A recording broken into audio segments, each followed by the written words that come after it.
Précision. En Vendée, à la Ferrière, eux cultivent leur avenir. Des élèves de l'école Saint-Nicolas se sont lancés dans la plantation d'une mini-forêt, un projet novateur de renaturation qui fera pousser 1500 arbres. Quentin Carudel et Damien Ravelot.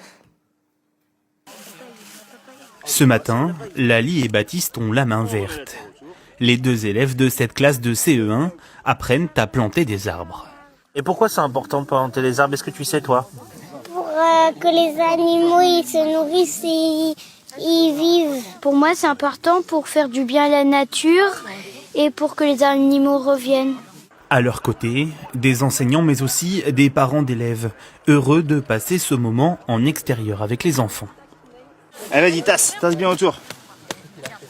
Faut bien tasser. Moi, ce qui me plaît, c'est voir les enfants replanter des arbres, redonner un peu de nature. C'est agréable. Et les voir contents. Au total, environ 150 élèves allant de la grande section au CE2 participent chacun leur tour à ce projet. L'objectif, planter sur ce terrain 1500 arbres, une mini-forêt à proximité de leur établissement scolaire.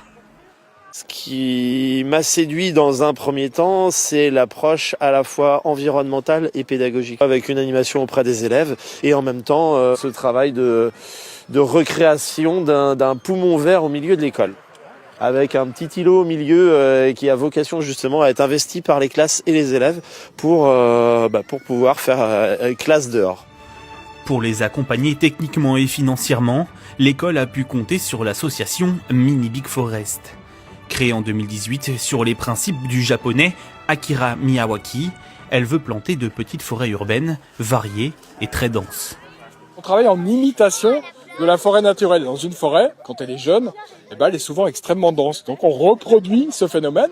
Ça va nous permettre de créer des microclimats à l'intérieur de la mini-forêt et vraiment de conserver une humidité relative qui va pouvoir servir notamment à rafraîchir les îlots de chaleur en milieu urbain.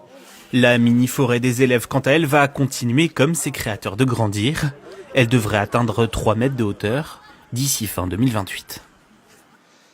Connaissez-vous le Soling ?